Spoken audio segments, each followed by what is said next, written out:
Oke, baik. Seperti yang kita ketahui bersama, bahwa setiap sistem informasi itu pasti menyimpan data, di mana data itu dinamis ya, bisa berubah-ubah sesuai dengan transaksi yang terjadi dalam sebuah sistem. Misalkan sistem informasi akademik, ada data nilai yang masuk setiap semester, ada data siswa yang bisa bertambah setiap tahun, ada data siswa yang berkurang keaktifannya karena lulus setiap tahun, gitu ya, dan seterusnya. Ada juga data kurikulum yang berubah, dan seterusnya. Misalkan dalam sistem informasi perpustakaan, ada data peminjaman yang bisa bertambah, ada data pengembalian yang bisa bertambah juga. Dalam retail misalkan, sistem retail atau sistem toko juga sama, transaksi harian bisa bertambah setiap hari. Nah, data-data ini disimpan dalam sebuah wadah atau tempat yang disebut sebagai database. Salah satu jenis database atau salah satu jenis software database adalah MySQL. Nah, di dalam database sendiri, secara umum sama ya, apakah itu database yang MySQL, Oracle, Access, dan sebagainya. Data itu sendiri dibagi-bagi sesuai dengan jenis datanya atau kelompok datanya. Ditaruh dalam sebuah tabel. Misalkan tabel siswa, karena digunakan untuk menyimpan data siswa. Tabel mata pelajaran digunakan untuk menyimpan data mata pelajaran. Tabel buku digunakan untuk menyimpan data buku. Kemudian tabel barang digunakan untuk menyimpan data barang. Dalam setiap tabel, satu data disusun dalam istilah baris ya, atau row. Baris atau row, di mana dalam satu baris terdiri dari datanya sendiri, dipecah-pecah terdiri dari beberapa kolom atau field atau atribut. Misalkan data barang itu ada kode barangnya, nama barangnya, harga barangnya. Data siswa per baris ada nama siswanya, alamat siswanya, tanggal lahir, dan seterusnya. Gitu. Nah, dalam sebuah tabel itu sesuai dengan aturan database itu harus ada satu kolom yang berfungsi sebagai primary key. Primary key itu adalah kolom yang dia akan bersifat unik itu berbeda begitu ya. Setiap baris data itu pasti akan berbeda datanya, khusus untuk kolom tersebut. Nah, kolom tersebut disebut sebagai primary key. Ya, secara kasat mata kita bisa lihat misalkan di tabel siswa, setiap siswa punya nomor induk siswa. Tidak mungkin ada siswa yang nomor induknya sama. Walaupun siswa itu namanya mungkin sama. Namanya Joko. Satunya juga Joko. Bahkan mungkin bisa ada 5 Joko. Tapi 5 data Joko ini memiliki NIS yang berbeda. Setiap tabel pasti punya primary key. Ini kalau kita menganut konsep desain database yang benar ya. Tentu saja sangat memungkinkan membuat tabel yang tidak memiliki primary key, terutama kalau kita menggunakan database-database yang tidak kaku begitu ya. Oke. Nah, seringkali data itu berelasi. Data itu berhubungan. Ya. Nah, untuk menghubungkan data ini kita menggunakan primary key tadi. Contoh, misalkan di dalam sebuah kelas ada pesertanya siswa. Ya. Dalam sebuah kelas ada pesertanya adalah siswa. Misalkan kelas mata kuliah PAW, kelas C. Kalau kita memasukkan data siswa secara lengkap, itu sangat tidak mungkin karena data siswa itu ada NIS-nya, ada namanya, gitu ya, ada alamatnya, tanggal lahir siswa, dan seterusnya. Ya, jadi akhirnya akan menjadi redundan istilahnya. Datanya akan menjadi double. Kenapa? Karena data siswa secara lengkap ya sudah ada di tabel siswa. Di data kelas, untuk kelas PAW, yang masuk ke situ cukup primary key dari tabel siswa.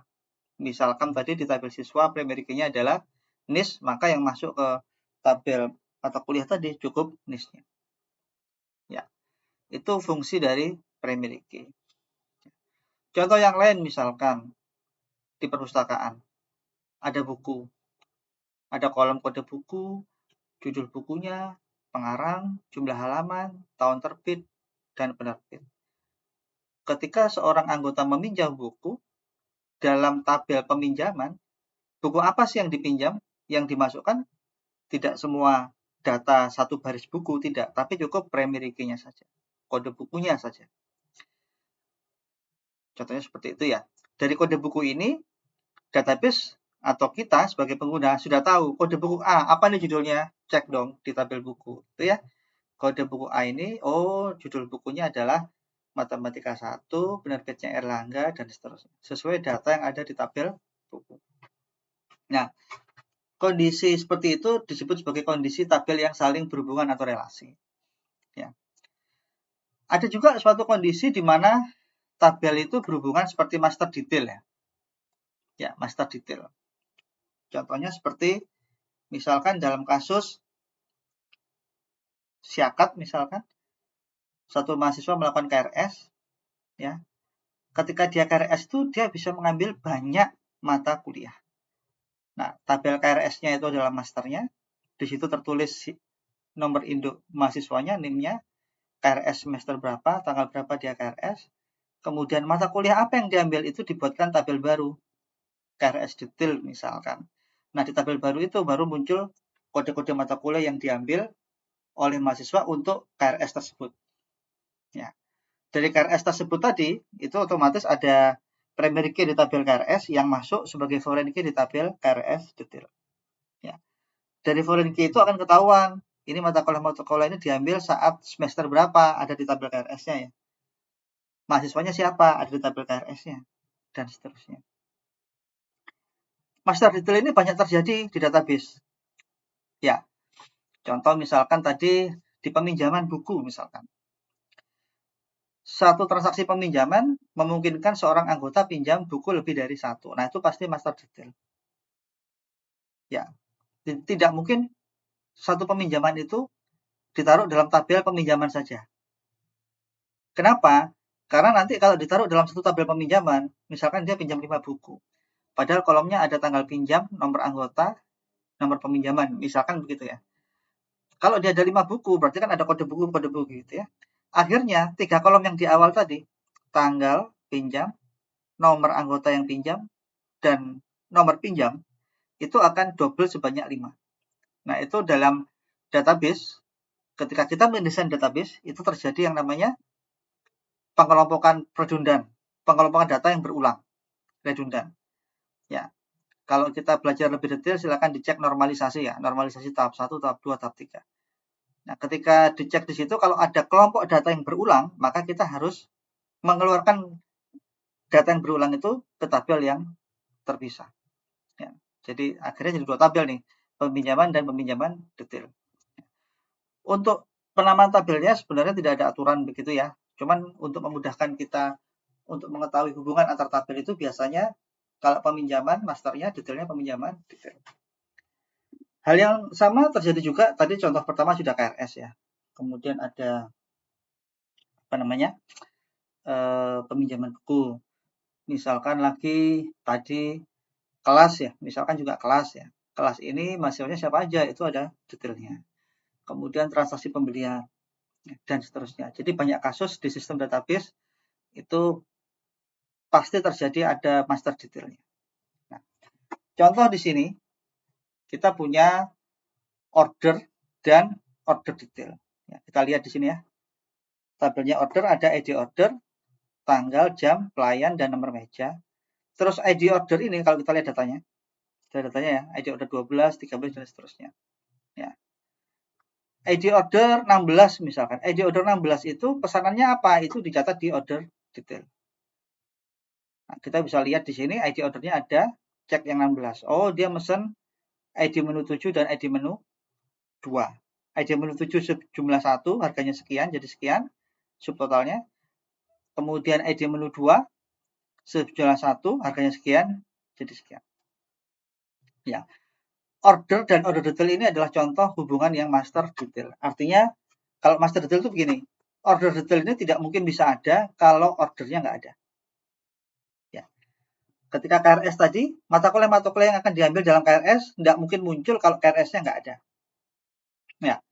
Ketika peminjaman buku tadi, buku apa yang akan dipinjam tidak akan bisa dimasukkan datanya kalau tabel peminjamannya, record peminjamannya belum ada.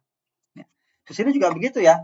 Kita nggak akan bisa nih masukin ini ya, masukin menunya yang dipesan apa aja kalau ID ordernya belum ada. Gitu ya. Itulah hubungan master detail. Nah, kembali ke tadi ya, setiap tabel pasti punya primary key, gitu ya. Ketika kita mendesain sebuah tabel, kita akan menentukan nama kolomnya, tipe datanya apa, kemudian kita menunjuk mana yang digunakan sebagai primary key. Nah, ada suatu fitur atau atribut tertentu namanya auto increment. Auto increment itu memberitahu pada database bahwa kolom ini tolong nilainya nggak perlu saya isi, tapi otomatis akan terisi nambah satu-satu. Itulah auto increment. Auto otomatis increment. Increment itu nambah satu-satu, gitu ya. Jadi ID order dalam contoh ini saya set sebagai AI. AI ini auto increment ya. Ini ada tanda tanyanya ya. Auto increment ini menandakan bahwa ID order ini ketika saya insert data, walaupun saya tidak memasukkan ID order, otomatis ID ordernya akan nambah satu. Nah, kita bisa coba nih.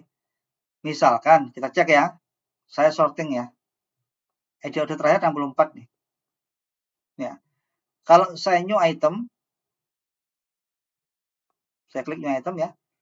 Saya isi hari ini. Ini ada nggak ya? Now, oke. Pelayannya Iwan, nomor mejanya 2A. Saya save. Ya, otomatis ID ordernya otomatis terisi 65. Otomatis tuh. Karena kita set sebagai auto increment. Nah, fitur ini seringkali kita gunakan untuk memudahkan kita menggunakan primary key. Ya, tentu saja tidak semua kasus bisa menggunakan auto increment ya. Misalkan kalau kita punya NIM misalkan. NIM-nya kan sudah ada. Ngapain pakai ini? Saya mau pakai NIM deh. Boleh. Gitu ya. Jadi sangat memungkinkan kita menggunakan kolom-kolom lain yang kita fungsikan sebagai primary key dan dia tidak auto increment. Begitu ya. Namun pada best practice-nya gitu ya, pada praktek yang sering diterapkan oleh programmer, biasanya programmer nggak mau pusing, walaupun sudah ada kode buku, walaupun sudah ada ISBN, begitu ya, di tabel buku, tetap dikasih kolom baru namanya bebas, ID misalkan, kemudian tipenya integer atau big integer dengan atribut auto increment. Gitu ya.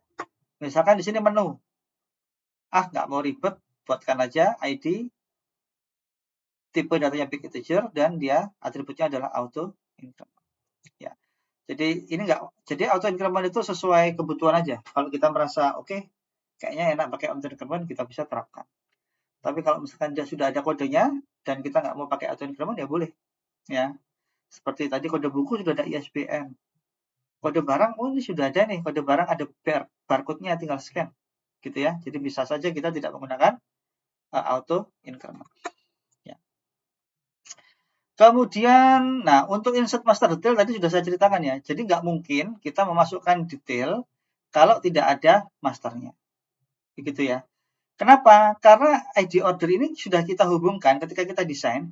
ID order mengacu dari tabel order yang ada pada kolom ID order. Begitu ya. Artinya, kalau saya insert di sini, ya, saya insert sesuatu yang baru, dengan ID order yang belum ada di tabel order, dia akan error. Misalkan menunya 7 tadi sudah ada ya. Jumlahnya 3, misalkan contoh aja ya. Contoh aja. Dia akan error ya. Error. Errornya di ini, ID order. Dia bilang cannot add or update, nggak bisa nambah atau merubah child row. Karena melanggar foreign key constraint fail. Gitu ya. Fail. Constraint-nya apa? Batasannya apa? Bahwa ini nama primary key-nya ya. Bahwa foreign key ID order harus bereferensi pada order 1 ID order. Kenapa? Karena ID order 100 itu nggak ada. Tapi kalau saya masukkan ID order 65, tadi ada ya. Kita save. Mau dia. Gitu ya. Ini ID ordernya nggak jalan ya. Ini. Harusnya jalan. Auto increment-nya nggak jalan. Coba kita cek dulu. Tadi ID order kita cek. Nah, ini mau kan? 65. Kenapa? Karena di sini ID order 65 itu ada. Nah, itulah konsep master detail. Ya. Ini ID ordernya nggak jalan karena lupa nggak di set auto increment. Klik. Nah, ini harusnya auto increment gini ya. Udah biarin aja. Saya cancel, biarin aja. Oke, jadi itu konsep master detail. Ya. Kemudian, nah, ketika kita mau menampilkan data master detail tadi ya, master detail, berarti query-nya kan harus menggabungkan dua tabel atau bahkan lebih ya. Jadi, misalkan saya mau menampilkan order ini, itu order detailnya mana aja. Kita bisa select, kalau menampilkan data kan select bintang from order 1 ya. Berarti kan menampilkan data semua kolom yang ada di tabel order 1. Kita bisa jalankan seperti ini ya. Nah, tapi kalau kita juga ingin melihat, oh saya mau melihat dari order 1 dan order 2 nih, dua-duanya mau saya tampilkan. Nah, berarti kan from-nya dari dua tabel ya. Nah, kita menggabungkan dua tabel itu pakai join. Ya, ada tiga jenis join ya, inner, left, dan right. Ya. Ini saya nggak bahas terlalu detail ya, kita langsung pakai yang left join aja. Nah, ketika kita select bintang from order, itu database akan tahu bahwa akan menampilkan semua kolom dari tabel order 1. Namun kalau kita sudah pakai left join, kita gabungkan dengan tabel 2, namanya adalah order 1 detail ya, order 1 detail. Berarti kita mau menampilkan data dari order 1 dan order 1 detail. Kemudian apa sih yang menghubungkan antara ini sama ini? Kita tahu kan yang menghubungkan atas sama bawah itu apa? ID order. Ya, ID order yang ada di tabel order 1 detail dan ID order yang ada di tabel order 1. Nah, untuk menghubungkan data yang dari dua tabel itu kita pakai perintah on. Kita tahu bahwa yang kita hubungkan itu dasarnya ada di kolom order 1 detail titik ID order, dan dari order 1 ini juga ID order. Sorry. Anda perhatikan ini bolak-balik nggak masalah ya. Jadi order 1 detail di depan atau order 1 di depan nggak masalah. Nah, masalahnya di sini, select bintang ini kita harus perjelas dulu. Select bintang ini dari tabel yang mana? Saya mau menampilkan dari dua tabel. Berarti kita nulisnya begini. Ya. Order 1 detail titik bintang. Ya, ini kalau kita jalankan, dia akan menampilkan semua data ya dari tabel order dan order detail. Ya. Misalkan tadi yang terakhir 65 Iwan 2A ini detailnya.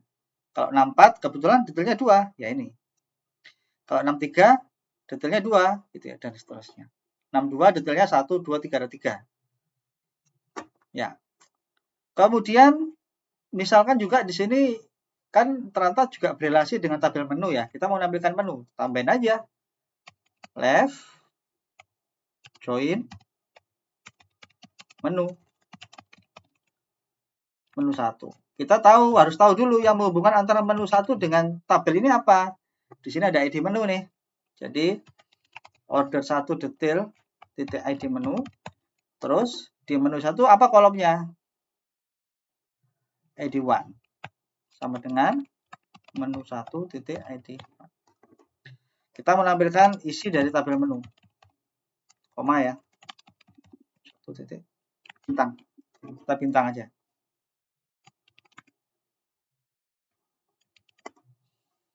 Nah, sini ya.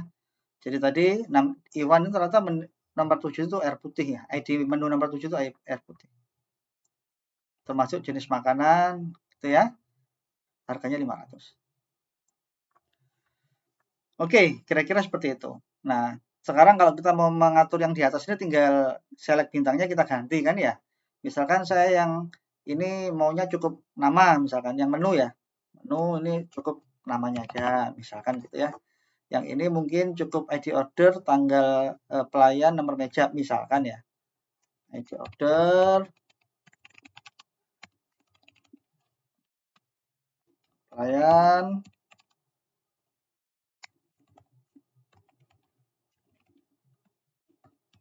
nomor meja. Ini ordernya semua dan menunya hanya namanya aja.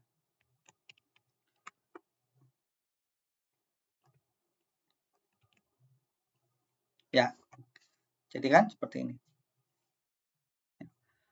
Jadi itu sekilas tentang tadi ya, desain database, auto increment, insert master detail, dan inner join. Semoga bisa dipahami. Semakin banyak berlatih, semakin paham, dan rajin-rajin membuat aplikasi. Dari masalah-masalah yang muncul ketika membuat aplikasi itu akan meningkatkan kemampuan Anda. Saya kira itu, kalau ada pertanyaan nanti disampaikan lewat WA, grup, atau Google Classroom. Terima kasih. Assalamualaikum warahmatullahi wabarakatuh.